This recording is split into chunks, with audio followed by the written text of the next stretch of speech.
Ruslan. And this is what I'm looking at, is also like what's missing in the market. Like if we look at what's missing in the market, it's more this, or there's less of this. This becomes more scarce if you could pull off this vibe effortlessly the way you can. And then that potentially gets you to cut through more than just doing wavy stuff, which we have a whole plethora of guys making wavy music, right? So that is something I would think about, is like, yo, what's missing? Where's the end? Where can you be an early adapter, right? Like where can you be an early adapter? Because I was listening to Hello Yasim, I think is his YouTube channel. Hello Yasim, and he did a thing on Jack Harlow, and he did this whole breakdown of Jack Harlow using elements from the early 2000s in his music, the way he raps, the cadence, some of the cadences he uses, right? Some of the production, but fusing them with more modern melodic sounds, and how what it does is it hits both sides. The young kids haven't heard a lot of the early 2000s stuff, right? If you're born in 2003, 2004, you missed out on some of those, some of that classic music, College Dropout, Blueprint, right? You missed out on that. But if you're an older head who still listens to hip hop, it's nostalgic. And that's why, not to like toot his horn too much, I think Jack Harlow is dope. Not the content, some of you guys are gonna get real religious, not the content, but the aesthetic is super fire, because musically he hits both. It's like, yo, this stuff is super nostalgic if you're older, if you're 30 plus, but if you're under 20, it feels new and modern, right? And that's, I think there's a wide open lane there, and I haven't been able to articulate it, but I heard Hello Yasin. So this dude right here, he like never shows his face. He does like hip hop commentary. This video right here, did Jack Harlow flop? So if you guys can make melodic music and you have a choice, like Just Race can kind of do whatever he wants because he's that good. He's been making music that long, right? Same thing with the Bartholomew Jones, right? Like they can kind of do whatever they want. But I would go watch this breakdown of Jack Harlow, because there's a lot of game in here in terms of how to find how to fuse these different aesthetics, right? Because if Jack Harlow was just another Young Thug Gunna clone, it would be boring, right? But he's not. He kind of embodies all the above, and it makes it really interesting. So that would be my advice to you, Just Raise, is like, keep pressing in to develop your sound, because the more your sound is unique to you, and it could bridge these two worlds, the more people you're going to be able to cut through and reach. You know what I'm saying? Nah, I mean, I definitely agree. Like I said, I kind of walked into it by accident. You know what I mean? Just not trying to confine myself creatively to like wavy or trap or whatever, but just kind of being open, and then just growing up as a kid in the church, loving gospel music, and then being introduced to hip hop and falling in love with that. It's just kind of like a dope blend of the two.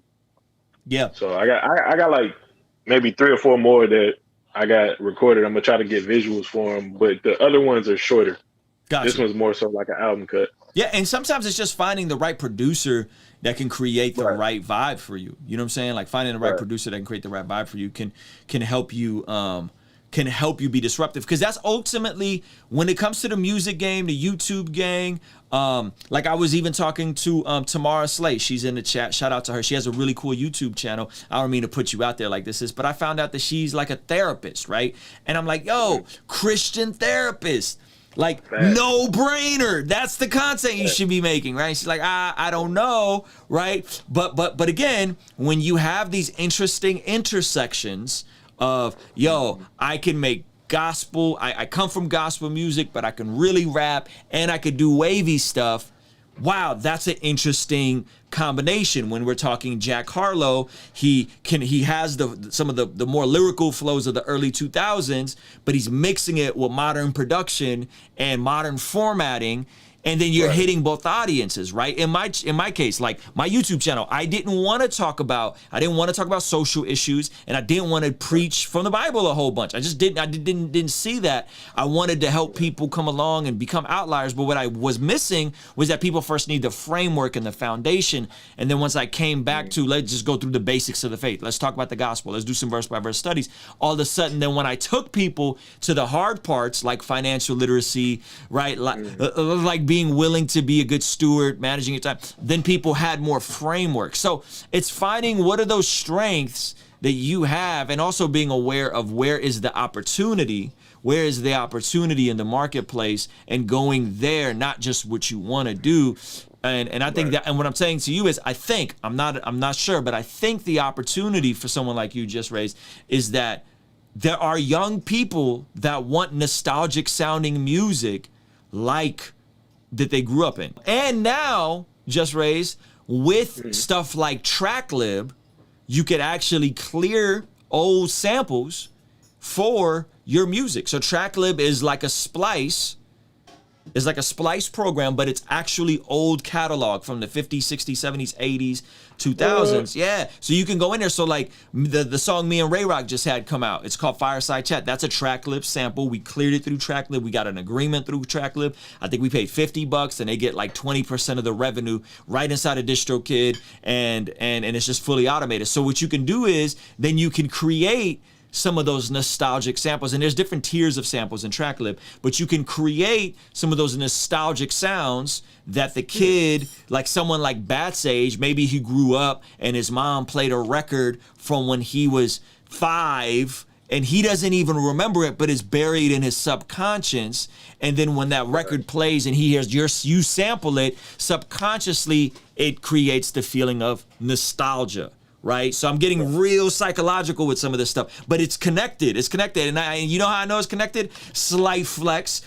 When we were doing some business with Interscope, my man Manny, who A&R'd the Kendrick Lamar album, Pimp a Butterfly, go look at the samples in Pimp a Butterfly. There's multiple samples on every song. For example, King Kunta has credits to Michael Jackson and Ahmad, right? 2 iconic artists. Ahmad, back in the day,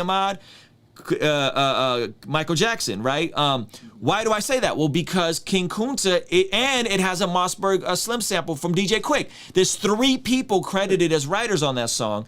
And what Manny was telling me, Manny, who was the vice president of Interscope, he's the guy who signed Kendrick there. He said, we do that intentionally because the music feels nostalgic and it hits people in a different part of their subconscious.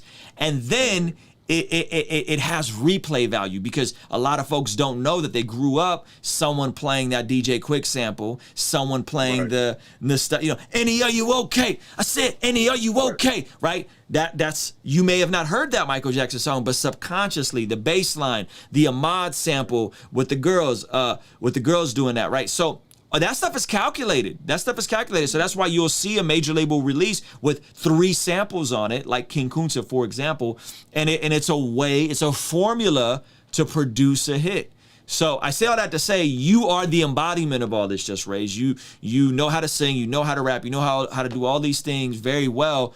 Find that intersection for yourself. You know what I'm saying? Find that intersection for yourself. And as a creator, all of us that want to be creatives and make content, find that intersection for yourself, because I think there's value for you and there's value for the audience to do that. So hopefully that was helpful. Nah, that was definitely helpful. Like that, it's funny that you say all that, because the next project I was working on anyway was going to be like a hip hop soul type project anyway. Kingstream Entertainment. Ruslan. All of my mistakes I do I erase. Wanna operate at a higher pace. Birth pains causing the body to dilate. On a first name basis with the worst pain facing. Moments in isolation. See, I was hoping I would do this to get more family time. A busy mind and worried heart is just not where I reside. I subscribed that all that traveling wasn't doing well.